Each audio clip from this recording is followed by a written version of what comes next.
Opo, actually, medyo nalungkot nga ako na ang daming mga basher dahil akala ko kung gusto mong itigil ang korupsyon, yan ang gusto ng tao. Pero nakakapagtaka bakit ang daming mga galit na lumalabas ang mga files tungkol sa mga budget insertions. Parang gusto nilang manatiling sikreto na lang ang mga budget insertions na to.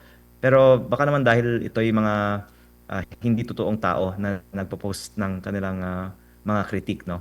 At sa akin naman, alam natin na ang pagsisiwalat nito ay tama. Kaya itutuloy na lang po natin ang ginagawa natin kahit na maraming nagpapayo na delikado ito kasi naniniwala po tayo na ito po ang tama.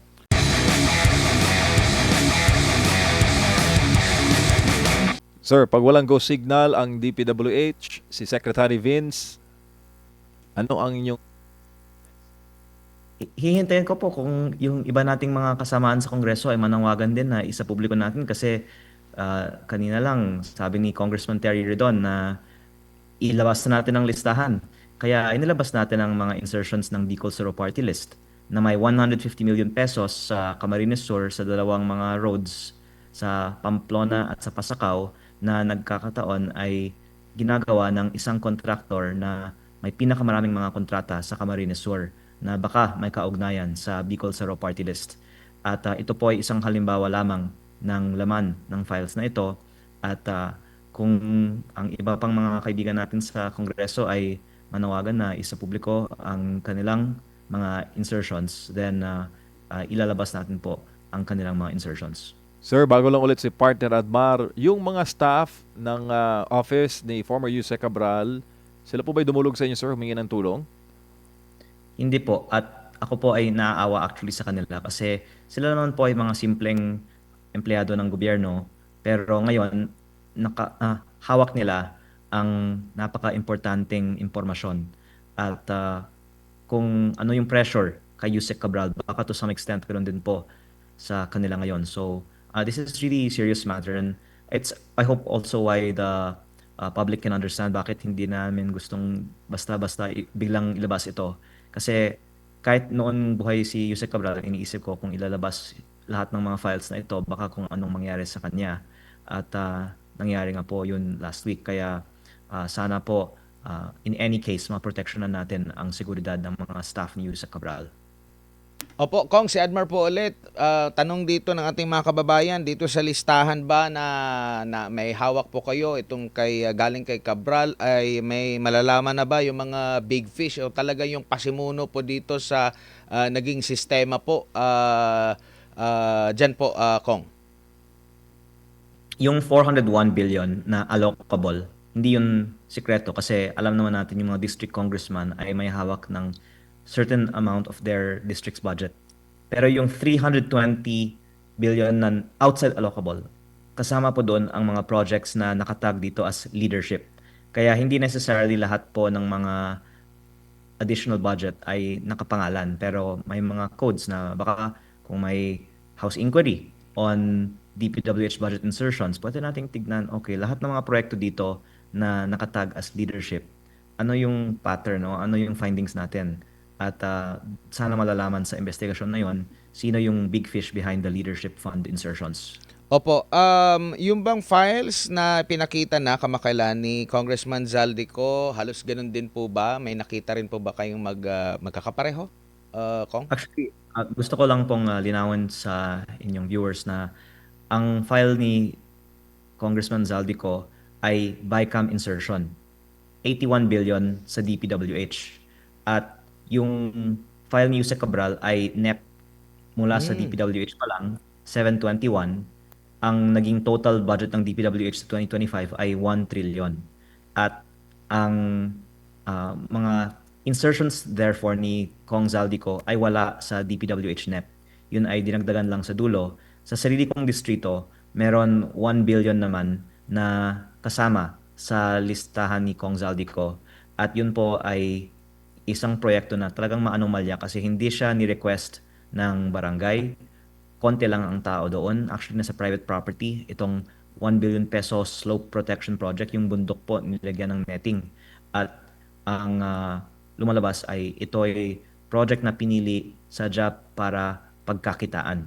At may ganyang klase mga proyekto din sa NEP insertions ng DPWH.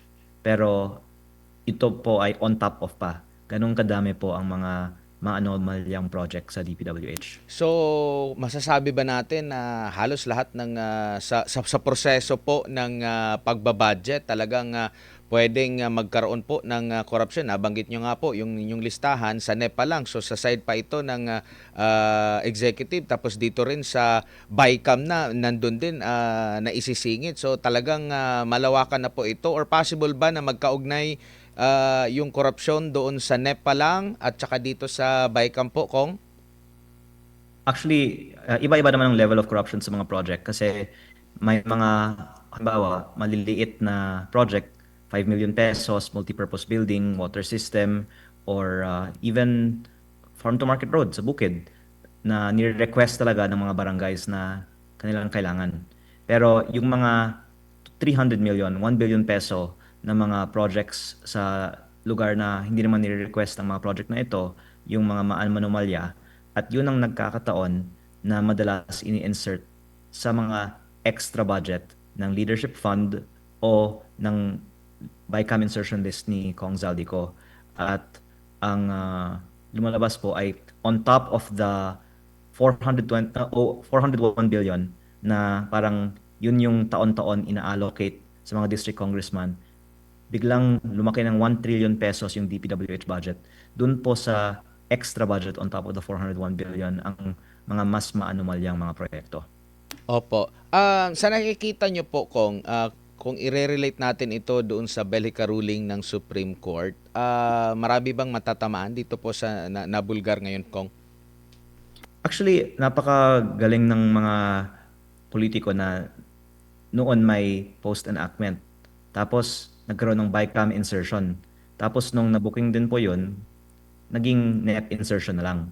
Kaya ako po tinatawagang insertion ito kasi ang mga politiko nga ang proponent pero ang nilalabas ay ang DPWH ang gumawa ng budget. Hanggang ngayon, dinedeny ng DPWH na ang mga politiko ang nagpapasok ng mga proyekto sa National Expenditure Program.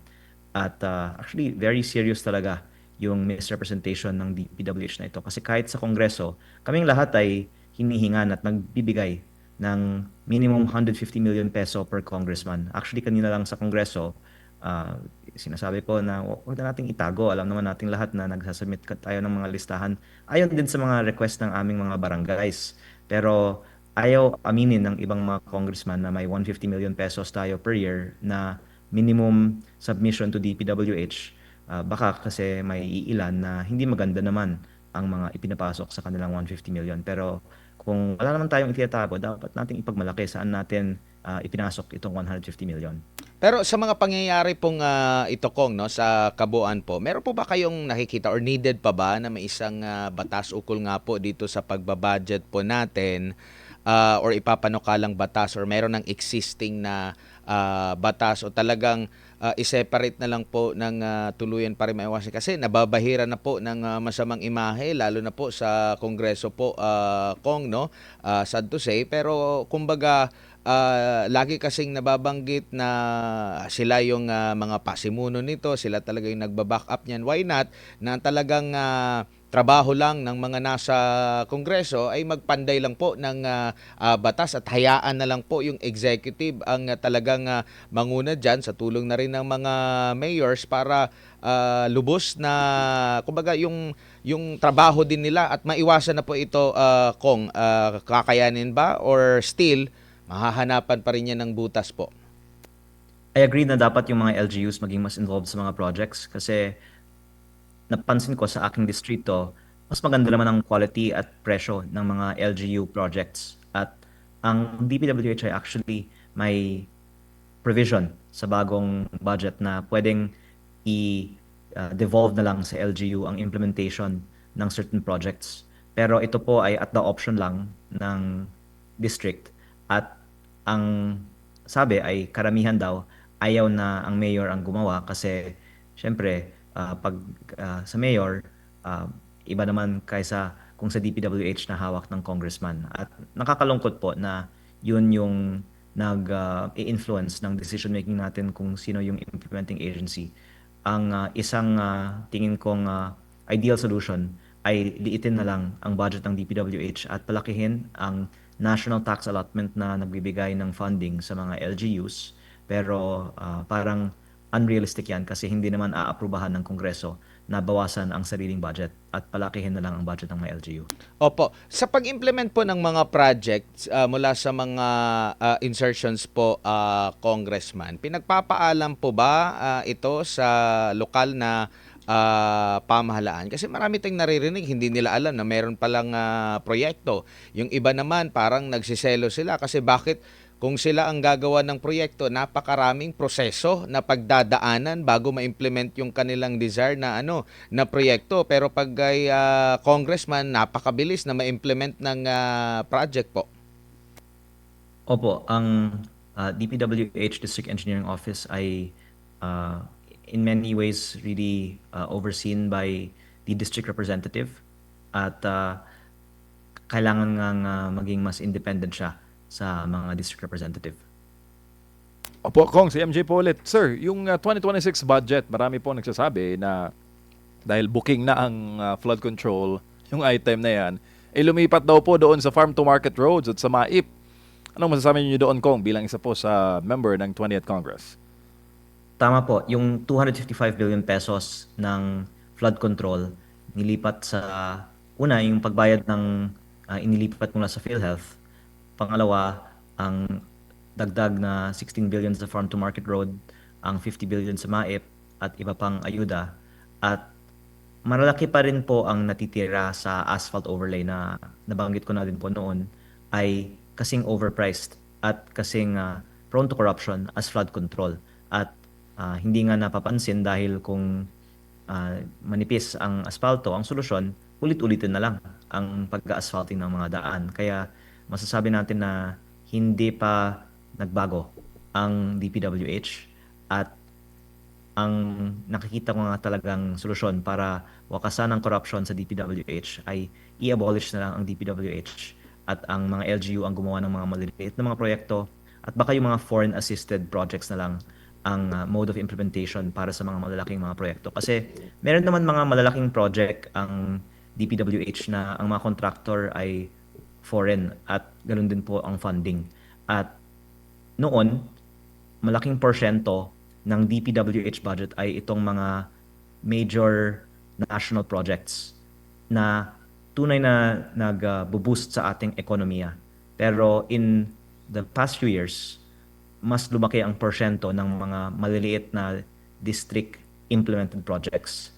At actually ito po ang isang payo na ibinigay sa akin ng mga dating opisyal ng gobyerno na dapat nating ibalik ang previous ratio na i-focus ng DPWH yung mga malalaking infrastructure projects kaysa sa yung mga congressman-initiated projects.